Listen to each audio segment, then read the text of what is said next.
Indian ഭരണഘടനയുടെ ആമുഖവും വിദ്യാഭ്യാസ സ്ഥാപനങ്ങളിലെ ന്യൂനപക്ഷ പദവിയും സ്കൂൾ കെട്ടിടത്തിന്റെ മുഖ്യ പ്രവേശന കവാടത്തിൽ പ്രദർശിപ്പിക്കണമെന്ന് ഭാരത കത്തോലിക്ക മെത്രാൻ സമിതി. കത്തോലിക്ക വിദ്യാഭ്യാസ സ്ഥാപനങ്ങളിൽ സെക്യുലർ അന്തരീക്ഷം ഉറപ്പുവരുത്തണമെന്നും സർക്കുലറിൽ ഉണ്ട്.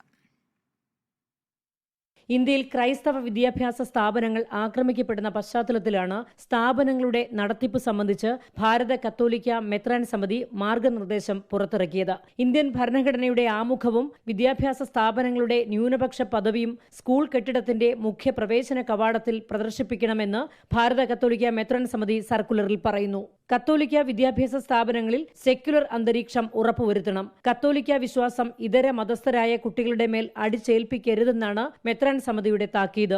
2 ഭാഗങ്ങളായി പുറത്തിറക്കിയ സർക്കുലറിൽ എല്ലാ മതങ്ങളോടും തികഞ്ഞ സഹിഷ്ണുത വേണമെന്നും നിർദ്ദേശമുണ്ട്. എന്നാൽ സ്കൂളിന്റെ അന്തരീക്ഷത്തിൽ കത്തോലിക്ക സഭയുടെ മൂല്യങ്ങളും പഠനങ്ങളും നിലനിർത്തണം. എല്ലാ സർക്കാർ നിയമങ്ങളും ചട്ടങ്ങളും സ്ഥാപനങ്ങൾ ഉറപ്പുവരുത്തണം. എല്ലാ മതങ്ങളുടെയും ഉത്സവങ്ങളും ആഘോഷിക്കേണ്ടതുണ്ട്. ദേശീയ അവധി ദിനങ്ങൾ മാനിക്കണം. ശക്തമായ ചുറ്റുമതിൽ ഉപയോഗിച്ച് സ്കൂൾ സംരക്ഷിക്കണം. ഇന്ത്യയിലെ എല്ലാ കത്തോലിക്ക സ്ഥാപനങ്ങളും ഈ മാർഗനിർദ്ദേശങ്ങൾ അടിയന്തരമായി നടപ്പാക്കണമെന്നാണ് നിർദ്ദേശം. കഴിഞ്ഞ മാസം ബാംഗ്ലൂരിൽ നടന്ന ഭാരത കത്തോലിക്ക മെത്രാൻ സമിതി സമ്മേളനം തയ്യാറാക്കി അംഗീകരിച്ച് പുറത്തിറക്കിയതാണ് സർക്കുലർ. ലേബി സജീന്ദ്രൻ, റിപ്പോർട്ടർ, കൊച്ചി.